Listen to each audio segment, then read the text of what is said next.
ஆரோக்கியத்திற்கும் பக்க விளைவுகள் இல்லாத மருத்துவத்திற்கும் ஸ்ரீ சேஷசாயி சித்தா மற்றும் ஆயுர்வேதா கிளினிக், வேலூர் மற்றும் சென்னை பூவிருந்தவள்ளி. மருந்து டிவி நேயர்கள் அனைவருக்கும் அன்பான வணக்கம். உணவே மருந்து, மருந்தே உணவுன்ற வகையில் நாம் இன்னைக்கு வாழைத்தண்டு, வாழைக்கிழங்கோட மருத்துவ குணங்கள் என்ன, அவற்றை பயன்படுத்தும் முறை என்ன, உணவாக எப்படி பயன்படுத்தலாம், மருந்தாக எப்படி பயன்படுத்தலாம்னு பார்க்கலாம். வாழைத்தண்டு சாப்பிட்டா கிட்னி ஸ்டோன்ஸ் வராது, வாழைத்தண்டு சாப்பிட்டா மலச்சிக்கல் இருக்காது, குடல் சுத்தமாக இருக்கும் அப்படின்லாம் நம்ம பெரியவங்க சொல்லுவாங்க. இந்த வாழைத்தண்டு ரொம்ப அற்புதமான ஒரு மருந்து. இந்த வாழைத்தண்டை நம்ம வாரம் ஒரு முறையாவது சாப்பிட்டுட்டு வரும்பொழுது, உணவாக சாப்பிட்டுட்டு வரும்பொழுது கிட்னி ஸ்டோன்ஸ் ஏற்படாமல், பித்தப்பை கற்கள் ஏற்படாமல் தடுக்கக்கூடிய ஒரு தடுப்பு மருந்தாக, இயற்கையாகவே நம்ம உணவுலேயே தடுக்கக்கூடிய ஒரு மருந்து இது. கிட்னி ஸ்டோன்ஸ் இருக்கிறவங்க இந்த வாழைத்தண்டை வாரம் இருமுறை போல் எடுத்துக்கலாம். அதே போல் மலச்சிக்கல் இருக்கிறவங்கள வாரம் இருமுறையாவது வாழைத்தண்டு சாப்பிட்டுட்டு வரும்பொழுது அவர்களுக்கு மலச்சிக்கல் இருக்காது. குடலில் உள்ள கழிவுகளை முழுமையாக வெளித்தள்ளக்கூடிய ஒரு மருந்தாக இது செயல்படும். இந்த வாழைத்தண்டு நம்ம சமைக்கும் பொழுது மேலே இருக்கக்கூடிய இந்த தோலெல்லாம் நல்லா பட்டை போன்ற இருக்கக்கூடிய இந்த பகுதியெல்லாம் எடுத்துட்டு அதை சிறு சிறு துண்டுகளாக வட்ட வடிவமாக கட் பண்ணி எடுக்கும்போதே நார் வரும். அந்த நாரை நம்ம கையில் சுற்றி நல்லா எடுத்துடணும். வாழைத்தண்டை நம்ம சமைச்சு சாப்பிட்றத விட வாழைத்தண்டு சமைக்காமல் பச்சடியாக சாப்பிட்றது ரொம்ப நல்லது. வாழைத்தண்டை நல்லா க்ளீன் பண்ணிவிட்டு, நார் இல்லாமல் க்ளீன் பண்ணிவிட்டு ரொம்ப பொடியாக அரிஞ்சிடணும். அதை தண்ணியில் போட்டுட்டு வச்சிடணும். அதுக்கப்புறம் கொஞ்சம் நேரம் கழித்து அதை எடுத்து ஒரு பவுலில் ட்ரான்ஸ்ஃபர் பண்ணிவிட்டு நம்ம கொஞ்சமாக தேங்காய், சின்ன வெங்காயம், மிளகாய் வற்றல் அல்லது பச்சை மிளகாய், அதோட சீரகம், இது எல்லாத்தையும் சேர்த்து நீர் விடாமல் அரைச்சிடணும்.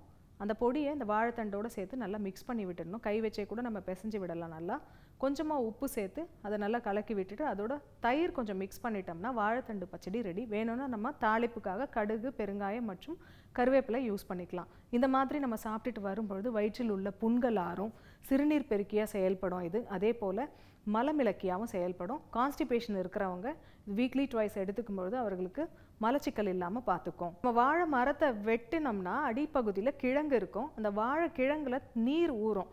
அந்த நீர் கல் கரைச்சியாக செயல்படும். கிட்னி ஸ்டோன்ஸ் இருக்கிறவங்க வாழை மரத்தை வெட்டிட்டதுக்கப்புறம் வரக்கூடிய அந்த கிழங்குலேருந்து வரக்கூடிய நீரை எடுத்து 80 ml அளவுக்கு காலை மாலைன்னு சாப்பிட்டுட்டு வரும்பொழுது ஒரு வாரம் சாப்பிட்டனாலே கிட்னி ஸ்டோன்ஸ் எல்லாம் கரைஞ்சி ஒன்று ஒன்றா வெளியில் வர ஆரம்பிச்சிடும். அவர்களுக்கு கிட்னி ஸ்டோன்ஸ்னால ஏற்படக்கூடிய வலியும் இல்லாமல் பார்த்துக்கும். அதே போல் இந்த வாழை கிழங்குலேருந்து வரக்கூடிய நீரில் வெடியுப்பு சத்து இருக்கிறதுனால அது ஒரு இயற்கையான சிறுநீர் பெருக்கியாக செயல்படும், ஒரு டயூரிட்டிக்காக செயல்படும். சிறுநீர் சுருக்கு இருக்கிறவங்களும் அதை சாப்பிடலாம். அப்படி சாப்பிடும்பொழுது அவர்களுக்கு சிறுநீரை பெருக்கி சிறுநீர் சுருக்குனால ஏற்படக்கூடிய எரிச்சலை போக்கக்கூடிய மருந்தாக இருக்கும். வாழைக்கிழங்கை நல்லா இடித்து சாறு பிழிஞ்சிட்டு அந்த சக்கையை மட்டும் நம்ம அடிப்பட்ட வீக்கங்களுக்கு கட்டிட்டு வரும்பொழுது இரத்தக்கட்டு இருந்தால் சரியாகும், வீக்கங்கள் மற்றும் வலி கம்மியாகும். வாழை மரத்துலேருந்து வரக்கூடிய பட்டையை கூட நம்ம மருந்தாக பயன்படுத்தலாம். முன்பெல்லாம் ரெஃப்ரிஜிரேட்டர் இல்லாதப்போ, ஃப்ரிட்ஜ் இல்லாதப்போ நம்ம காய்கறிகளை ப்ரிசர்வ் பண்ணுறதுக்கு, ஃப்ரெஷ்ஷாகவே வச்சுக்கிறதுக்காக இந்த வாழை மட்டையை தான் யூஸ் பண்ணுவாங்க. இது உள்ள காய்கறிகளை வச்சு இப்படி மூடி வச்சிட்டோம்னா, நம்ம கொத்தமல்லி, கருவேப்பிலெல்லாம் கூட இது உள்ளே வச்சு இப்படி மூடி கட்டி வச்சிட்டோம்னா 1 வீக் ஆனால் கூட அது நல்லா ஃப்ரெஷ்ஷாக இருக்கும். ரொம்ப சில்லுன்னு இருக்கும் இந்த வாழை மட்டை. நமக்கு ஏதாவது புண்கள் இருந்ததுனாலும், தீக்காயங்கள் இருந்ததுனாலோ அல்லது எரிச்சல் எங்கேயாவது இருந்ததுன்னா, இப்போ சன் ரேஷஸ் இருந்ததுன்னா நம்ம அந்த வாழை மட்டையை எக்ஸ்டர்னல் மருந்தாக யூஸ் பண்ணலாம். நமக்கு எரிச்சல் இருக்கிற இடத்துல இந்த வாழை மட்டையை உள்புறம் இப்படி வச்சு கொஞ்சம் நேரம் அழுத்தி வச்சுருந்தோம்னா அந்த எரிச்சல் கம்மியாயிடும். சிலருக்கு நமைச்சல் அதிகமாக இருக்கும் பொழுது அவர்கள் ரொம்ப அதிகமாக சொரிஞ்சிடுவாங்க. அப்படி சொரியும் பொழுது கொஞ்சம் நேரத்துக்கு அப்புறம் பயங்கரமான எரிச்சல் வரும். அந்த மாதிரி எரிச்சலுக்கும் இந்த வாழை மட்டையை வச்சு இப்படி அழுத்தினோம்னா அந்த எரிச்சல் கம்மியாகும். அப்படி சொரியாமல் நமைச்சலை கண்ட்ரோல் பண்ணக்கூடிய ஒரு இயற்கையான முறையாகவும் நம்ம இதை யூஸ் பண்ணலாம். நமைச்சல் அதிகமாக இருக்கும்பொழுது ஐசோத்தடம் கொடுக்க சொல்லுவாங்க. அதற்கு பதில் நம்ம வாழை மட்டையை நமைச்சல் இருக்கிற இடத்துல இப்படி வச்சு கொஞ்சம் தேய்ச்சி விட்டோம்னா அது குளிர்ச்சியை உண்டாக்கும். அந்த இடத்துல இருக்கக்கூடிய நமைச்சலும் போகும். வாழைப்பட்டையிலேருந்து நார் எடுத்து அந்த நாரை கொண்டு வாழைப்பட்டையில் துணி நெய்வாங்க. வாழைநார் சீலையெல்லாம் இப்போ ரொம்ப அதிகமாகவே மார்க்கெட்டில் கிடைக்குது.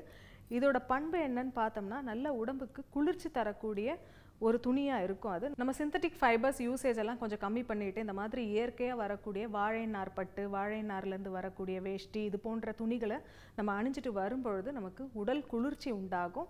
தோல் நோய்கள் ஏற்படாமலும் இது பார்த்துக்கும். நேயர்களே, நாம் இன்னைக்கு மருந்து டிவி மூலமாக வாழைக்கிழங்கு, வாழைப்பட்டை மற்றும் வாழைத்தண்டோட மருத்துவ குணங்கள் என்ன, அவற்றை பயன்படுத்தும் முறை என்ன அப்படின்றத பார்த்தோம்.